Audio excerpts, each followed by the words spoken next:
Assalamu alaikum wa rahmatullahi ta'ala wa barakatuh bandiraɓe sigilaɓe bandiraɓe fuurankoɓe kalto pullo wawi wonde salminama wiyama assalamu alaikum wa rahmatullahi pullo Fouta pullo Guinée pullo Matam pullo Niger pullo Gambie pullo Amérique pullo Afrique Sud pullo Côte d'Ivoire kala biyo mbimi e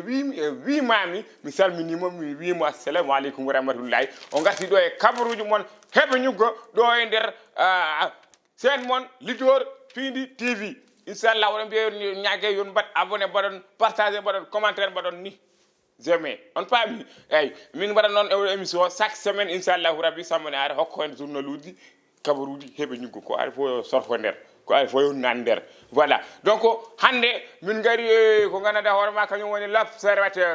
l'observateur o wi ko makki wi ko ene usta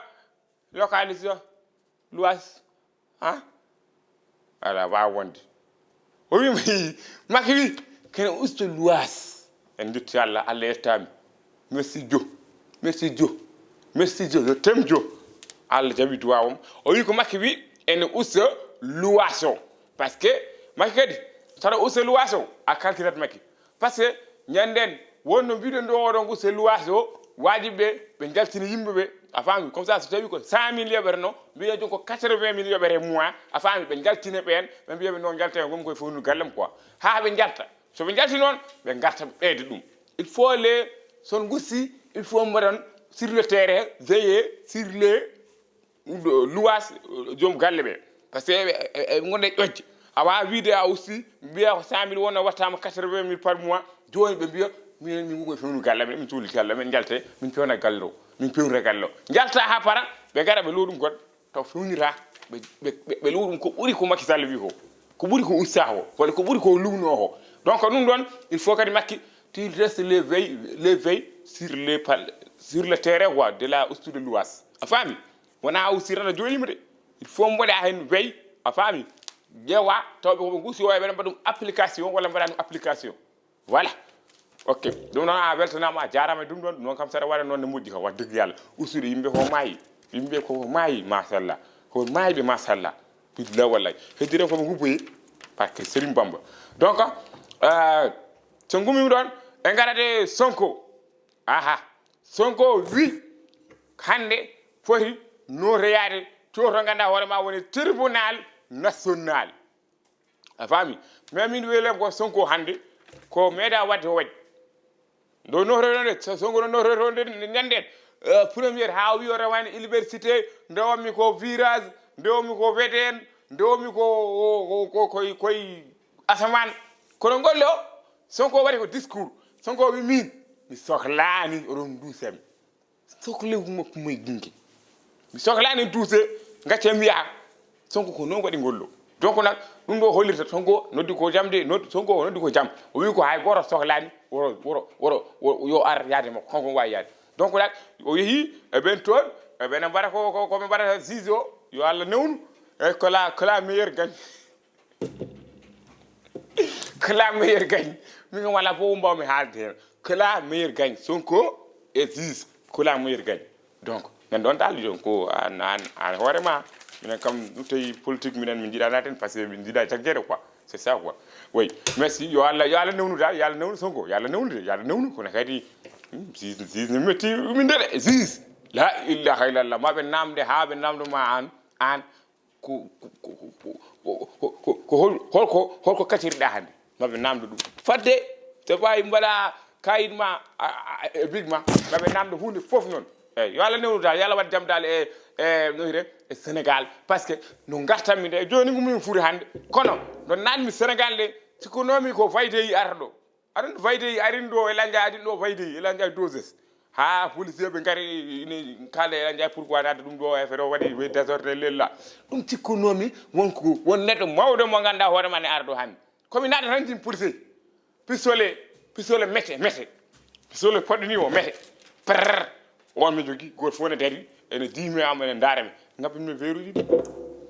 guila mi fellede par ce que mi natti wawde hulɗu mi natti surde ɗum eyyi mi haalni babam ni yo ummo ɗon ko yeeta o tali ko yo ummo yo hoot koy gila bal perdi yande makko par ce que bal perdi yani ɗo waɗi ɗo hewɓe cuulel no wonne wadde soudeur mum bat perdi ari wari ɗum min ɗum ɗo manifestation ji ɓeɗuɗo ɗi min on jii ɗum voilà donc nak goto fof yo jago ɓiyum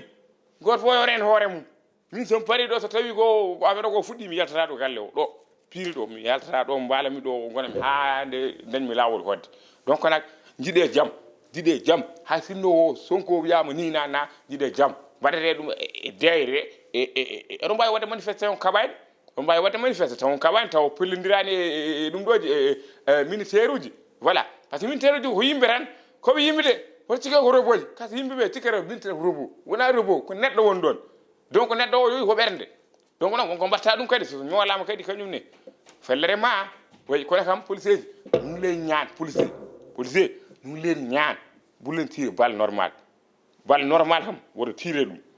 mun ngeen tirer balle blanche balle orange balle verte balle somo walla balle kaws mais balle normal bu leen def loolu de parce que bu leen fàttali yàlla daf ne ku rey nit ku rey dañ lay rey suñ la rey fii soo demee foofu di nga koo diga dag yàlla ak suñu borom de voilà eyyi kala baraɗo il faut mi waɗeni o ref ɓe ganda ko kalmi ko par ce que policeji ko ɓuren hewde ko jolfuɓe e serriraɓe on paami kala ko sa waɗi neɗɗo watti ko warde neɗɗo tan ko ni wonmo ganduɗa janggani miijora ko sariya ɓe miijora ko Allah kono sa waɗi neɗɗo wallay a boorama o sikku ama maayi sa maayine mo yoftoron voilà nan ɗon donc nak sonon pella kam on mbawi fellude balbalase kam warta neɗɗo kono ko ganduɗa wonno ta fellum neɗɗo maaya ɗannen ko foti fellede gayndeji walla sagguji walla militaire uji goɗɗi saɗa haaɓe mumen pella ɗumen c'est dommage yo Allah waɗe jaam dalde Sénégal ko ɗum mbawmi wiide kala ko wawi hen hewde yo Allah waɗe jaam yalla waɗe hen ndiyam ɓuɓɗam voilà donc so gummima to banggue Sonko mo kalino e gaare sport Siteu e Papa Sow Siteu noon ko cuule totere nge ganduɗa hoore ma ko kuɗel bawguel lamba tude reedu bawɗo haalde bawɗo jaɓade neɗɗo par ce que kanko Siteu ɓoyani lampa he kono Siteu ko waɗi ko heeɓo mbaɗani par ce que o ari yaw ngabbude haw ari Papa Sow en kala mo waddi kadi o hollimo hoore makko par ce que ko neɗɗo mo ganduɗa cuuɗo reedu joguiɗo doole jool dow min on wawi jimdiyam ni mbaddami makko ni kono Papa Sow kadi ko neɗɗo mo ganduɗa hoore ma ko ɓoyɗo de Papa Sow ko neɗɗo mo ganduɗa hoore ma ko bawɗo fiide Fas kam équipe Fas kam kamɓe ɓuuri wawde boxe e aduna he Sénégal e lamba voilà donc wona Siteu mboɗo mbima ya reeno noon par ce que Papa Sow ko mawɗete kono mawɗo a reenor ɗum de reeno mawɗo ne heewi keleji voilà kanko idimo e lambe kanko ɓuuri wawi andude ko tiktakuji donc nak yo Allah waɗ jaam ko mbawa waɗe jaam gase jaam jahone jaam gartone jaam emin ñaago kadi fair play mbason wonde toon oɗon beddo kaaƴe oɗon mbarodira oɗon ƴetta leweɗe ñooɓe yiiɓe yimɓe a faami ɗum ɗo fof sowona ne oɗon gadda oɗon totto e Sénégal inde bonde quoi inde bonde tan tottoton Sénégal par ce que moƴƴani quoi eyyi donc nak ɗum ɗo son jeeyi on ñagama yon jaa e jaam seesa ngabbone utude seesa jettoɗon e jaam ƴetton tikka mum goto fof jooɗe banggue mum parando goɗɗo yo parando Siteu yo wullu parando Papa Sow yo wullu mbason wadde désordre mbason gañodirde mbason warodirde on paami par ce que son gañodiri son mbarodiri koye nder mon tan fof ko Sénégal eyyi donc nak yon jaa e jaam mbaɗon jaam supporter uji gaston violence ala sens so wona ene ruttude neɗɗo caggal donc oɗon ñaaga yo jaa mbaɗon seesa tempo normalement ɓorno ñon juuɗe jehon mbaɗon supporté liɓɓe fof ande ko on Allah wi kañum liɓata kañum jettata victoire o gasi keddiɗo o munira Allah waɗa gom yalla liggo ha gongol gasi on point on tiré kono wonde ɗo ne mbarodira en ene kaɓa mo kaɓata o andata oɗon jiiɗi min mboɗo fatte neɗɗo mo ganduɗa hoore ma emin jiirde te ko wolof haalata nanan pulaar te ko famille amen camyetere min andamo barke Serigne Babacar debbo min poti ko wakama bammo koye babam jiiɗi monɗa hollum te ko wolof haalata debbo ɓe andamo ni meeɗa yiidemo aɗa andi ɗon mboɗo wawno voilà min mbawno wadde ko ganduɗa hoore ma fewara donc nak neɗɗo aɗum noon heewi affaire uji ko il faut gatton gacciron hakkille aɗa wawi habde neɗɗo mbara ɗum tawa anda ko famille ma mbarɗa a anda donc nak yo Allah waɗen jaam Papa Sow Siteu que le meilleur gagne le 6 novembre inchallah tour arena national donc nak ko noon donc so gummima e Siteu e Papa Sow balle kay kadi e Boy Niang pare ɗum le lion de Guédiawaye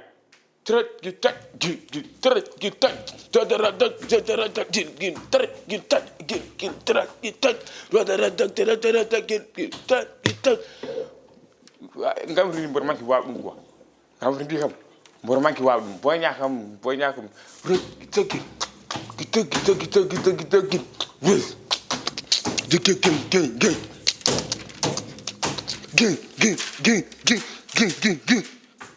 ñaa balla gay kadi koko cippirto to Allah jabi paron dum kono boy ñaa mbor haalam ma non gido suudu nibbindu kanyum wiyata ma ya joodo do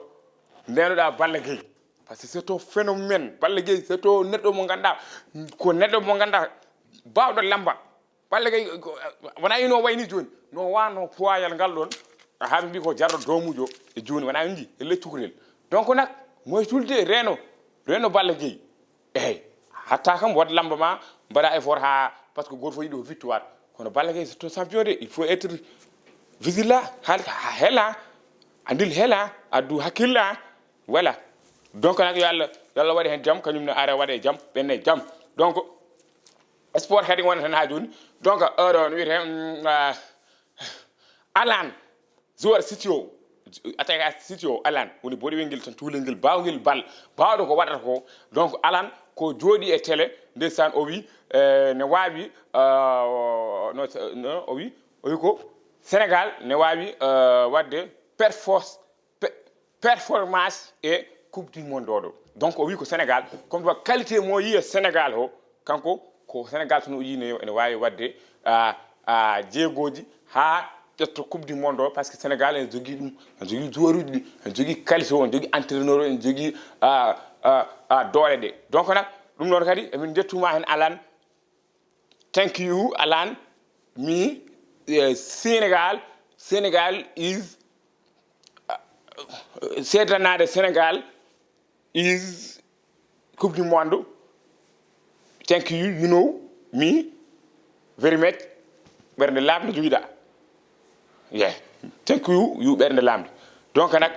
mi hokkima cadeau do Alan you me cadeau bale ok donc Alan ko dum wi Alan e min jettuma ane bernde ma haydara hen ka moƴƴi tan ka jiido ko moƴƴi tan kalda ko non ne minen so min di ko moƴƴi tan ko ganda wadma farema kalan ma gasi voilà donc e ngum don sport kadi wonta ha joni parce que équipe aji di ganda hoorema jouruji men burdi mawnude burdi waade bal e équipe nationale men o kambe club aji mabbe be mbadi dum qualifié be mbadi qualifié 8e de finale be mbadi qualifié 8e de finale o woni Sadio Mané o wadi qualifié Bayern kon ba wadi qualifié 8e de finale o de Edouard Mendy Chelsea arani be todimi do be gollaki o wati golal joni ayi o wadi dum do won wada e for kadi be mbadi qualifié 8e de finale Koulibaly kadi ko Chelsea ran ha joni ko Edouard gondi Abdou Diallo o gandi Abdou Diallo gondo Paris o kanko e ganna gay gonno Paris bodi wengel jour coupe d'Afrique addi dum do e Sénégal o don kanyum ne wadi qualifié 8e de finale Fodé Balde voilà Fodé Ballo Touré kanko ne o wadi qualifié 8e de finale donc nak ko sénégalais buri mbaddo qualifié 8e de finale donc on ñaaga yo Allah hokku en kala le meilleur gagne parce que min bawa wiide yo Sadio Mané yo Allah hokku Sadio Mané min gatti Koulibaly min bawa wiide Koulibaly min gatti Edouard min bawa wiide ko Edouard min gatti Ballo Touré min bawa wiide Ballo Touré min gatti kadi odo Abdou Diallo fo ko Sénégal nabe donc nak yo Allah ne won tan tinode tan on kay mbade marqué après tout man tan yon kollir ko bawdon ko kono kam bawdo nawde mon fo ne moji parce que fo ko Sénégal ledi quoi ko inde Sénégal ha terol ko dum woni affaire l'essentiel donc se ngubo do en bala rendre hommage ndeysan bada rendre hommage parce que gila nane borom haala mi yidano fudira dum parce que modande so mi fudirimo dum ko mi goyowdo te mi si o yettata donc odo mbade odo kabre nede mo ganda hoorema kanyum woni mo Sénégal do e théâtre e comédie sénégalais to bangi jolfube kanyum wayi bangi haalde séréer kala ko totta o ziwat woni baba Bas Diakhaté o ruttimo joom makko hanki inshallah hanki elde musik o rutti to joom makko o sanki emin duwo yo Allah yurmo yafom yo Allah hanuma aljanna mais condoléances minen e télé fo min duwonimo pintiri fof duwonimo Père Bas Diakhaté duwonimo Tony duwonimo kadi tan bombe kam fo jaadanno eyyi yo Allah yurmomo yaafomo e yurmo kala maade julɗo ara harnamo aljanna donc ɗum noon tawi mi yiɗa fuɗɗata ɓurani so fuɗɗirima ɗo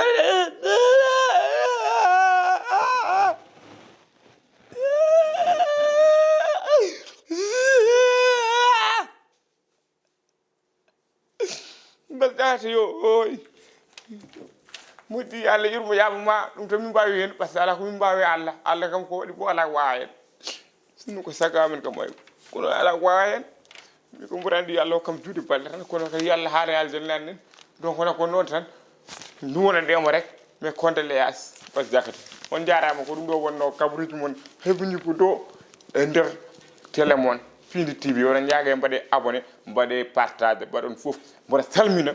cilon naɓe foof 72 heures woto jejjire 72 heures ciloñi le 23 le 24 le 25 woto jejjire ɗum de le 23 le 24 le 25 décembre to ciloñi Piindi naaɓe koko garata caane combane fof koɓe garoɓe mbaɗa ɗum découvrir min wi noon min waɗa ɗum promettre min waɗa ɗum promettre cilon naaɓe maɓe garta to Allah jaaɓi mam halle directeur maɓe gar inchallah mbaɗa découvrir festival o combade caɗen kam vraiment ɗo ɗi sel maɓe gar toon Piindi naaɓe Piindi média ma ar toon ɓe mbaɗe ɗo ɗum ɗo ɗoyre découvrir ɗum ɗo ɗum noyre festival o donc nak oɗon mbiya le 23 le 24 le 25 décembre toon ɗo cilon festival TAD voilà garon ndiyamon cosaan ndiyamon fof inchallahu rabbi aadaji peññine cosaan daltine fof inchallahu rabbi min calmina kawam Nourdine et je salue aussi monsieur le ministre Moussa Bocar Thiam monsieur le ministre Moussa Bocar Thiam je te salue maire de Wourossogui baɗɗo aéroport e nder wuuro mum an goto waɗi ɗum toon to Fouta aéroport wuuro ma an Moussa Bocar yo Allah juutnu belle ma yo Allah juutnu gurdam ma moƴƴude battane ma donc min calmini muske min calmini kala jeɓonoɗo émission o Baba Daouda Dia première question à l'Assemblée min calminima a jarama donc nag au notre numéro sur le heɓoñugo kabaruuji Piindi TV. Thank you very much. Peace and love. My number, my like, my you. Bisous, je t'aime. I love you.